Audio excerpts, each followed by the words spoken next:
Hi guys, I'm back. Took a couple minutes there while getting video number 1 for today processed and up. Looked at the news. Oh my goodness. And now I'm ready to talk about the books that I'm currently reading for the second week of October. We're getting awfully close to Dewey's readathon for October. That'll be in 2 weekends. It'll be the 21st of October. So if you do readathons, definitely put it on your calendar if it's not there already. Dewey's readathon starts at 8 o'clock Eastern Time, bright and early in the morning on October 21st, Saturday, in 2 weeks. So I will definitely be involved in that. I'm already involved in that, I should say. Getting things set up on Goodreads this week. By the end of the week, it will look very much like we are in full swing getting into the readathon. Probably by the end of today, a lot of that will be done. But in the meantime, books are good. I've got a stack of books. And I will not be trying to read a lot of books set in Israel this week. I do actually like to read books that reflect what's going on in the news a lot of times. So when Russia attacked Ukraine, I had a stack of books set in Russia, books that were written in Russian, books by Ukrainian authors, books by authors that mention Ukraine as part of the setting. So yeah, during that war, I also was a lot more involved in kind of the online part of that conflict, kind of making sure that misinformation didn't stay on the channels that I use online. So like watching for bot accounts, that kind of thing. So I was a lot more distracted during that conflict. I didn't read a lot of books, actually, for 2 months during the beginning of that. This current one, if you haven't looked at the news yet, Israel is officially at war with Palestine, or Hamas. Hamas attacked an Israeli target, killed, I guess, hundreds of people. I'm not sure what the official death toll is, and I'm not sure how much it varies depending on the source. So with conflicts in Israel, that is always a thing. It is so political how you represent each event and all of the details within it that from an outsider looking in's perspective, I'm not going to say that I know what the death toll is regardless of who is reporting it, because I don't know where the information comes from. And it really is source dependent. So, Hamas attacked Israel, killed a bunch of civilians, and now Israel is retaliating, and Israel is framing this as being at war, not just a retaliation for a terrorist strike. If they hadn't gone that route, Hamas would have been, a terrorist group who did a terrorist act and is being responded to as a terrorist group being hunted down and stopped. Obviously, that hasn't worked. That's an approach that's happened before. The open warfare with Palestine hasn't worked either. So I'm not really sure what they hope to accomplish aside from killing lots more people, destroying a lot more infrastructure, and making it more difficult to have peace in that area. I'm not really sure on either side what the goal is. I'm not sure anyone there actually knows either. So since following that conflict always makes me feel like I'm hitting my head on a brick wall, I'm going to let them duke it out without reading books set in that area for a little while. So that is going on. I will be following news. I might comment on things depending on how long it goes and how it goes. I don't really side with either side at this point. I have my opinions about specific conflicts and specific events, but it's two groups of people that have been fighting each other for long enough in enough different scenarios that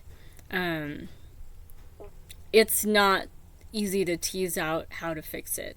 The troubles in Ireland were far simpler because there wasn't a colonial period where a third party came in, dominated, and then left. In Israel, the British are involved, and other people, and it gets really complicated. So we'll see how that goes. There may end up being books set in that area, depending on how it goes and how serious it gets, and how much different it is from business as usual in that region. In the meantime, what am I reading? If I'm not reading books set in Israel, what books am I reading? Well, I started Fatal Voyage by Kathy Reichs. It is a plane crash, so horrific.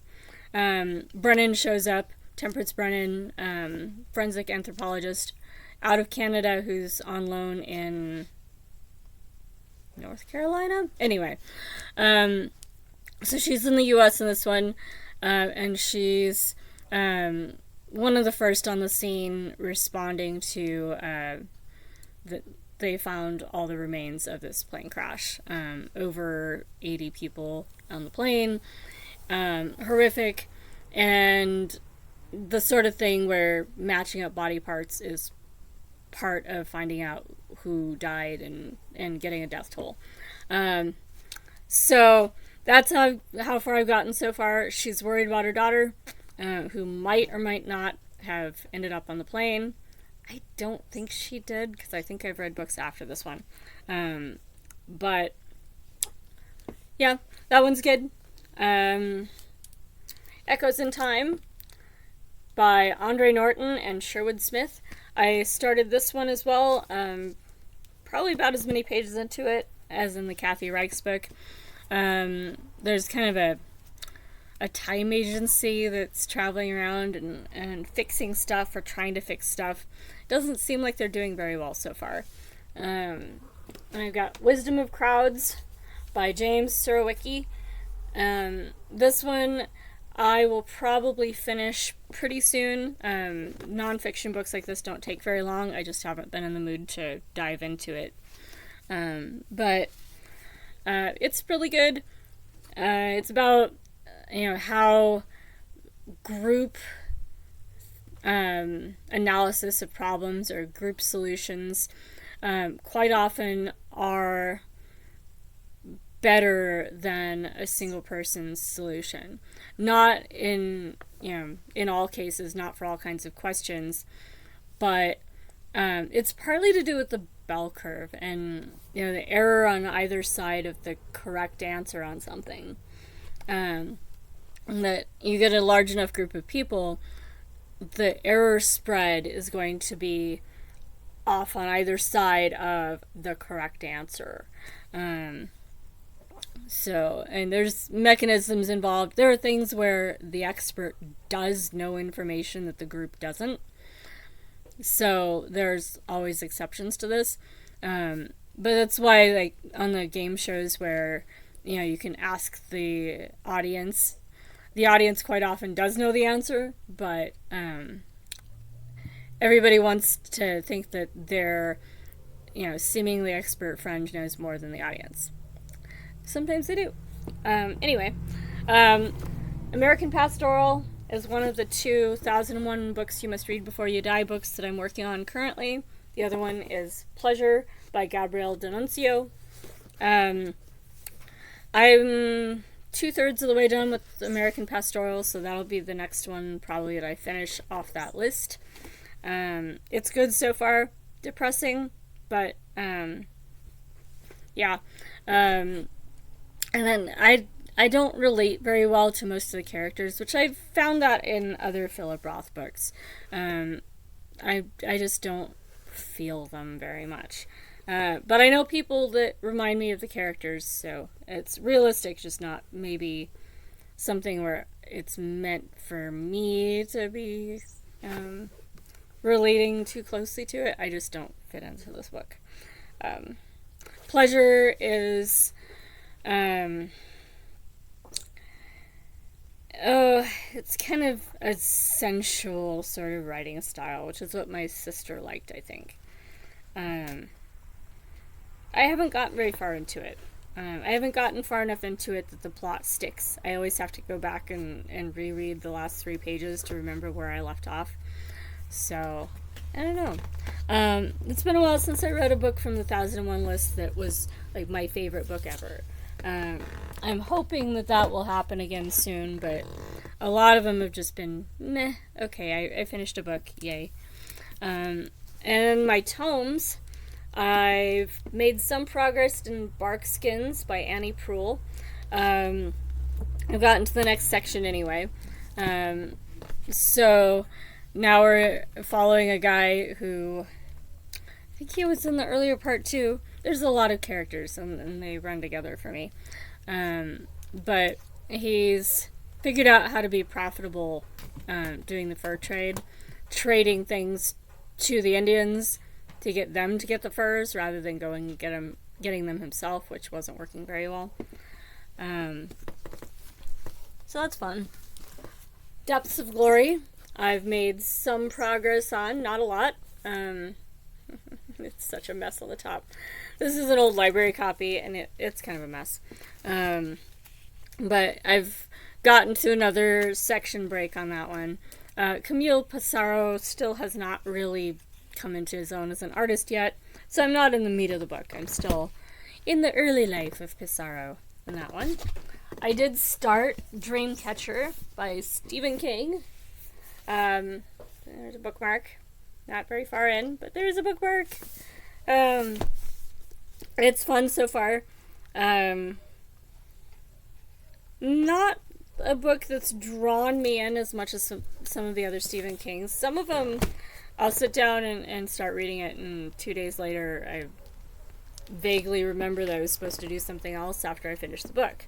This is not one of those, but it's good. I think it'll pick up. Some of Stephen King's longer books do take a while for me to actually get to where I'm hooked. Some of them take a long time. There are a few where he probably could have cut about 300 or 400 pages and still had a really good novel, and had a better novel for cutting that many pages.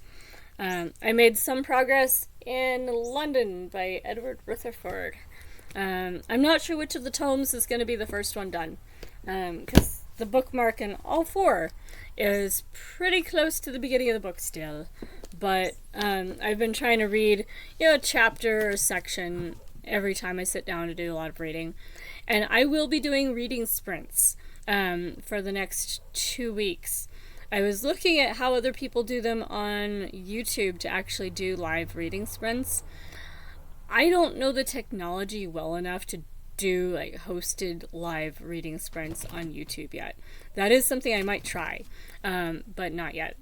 And then I've got A Spell of Good Things by Ayobami Adebayo. This one is a library book, and I have made progress in it too. It's a bit less depressing than it was. Pretty good book. Anyway, so that's what I'm reading so far. I might do a stitching hour sometime later today or tomorrow, so stay tuned for that. And otherwise, happy reading. Join me for Dewey's related activities. I will talk to you later.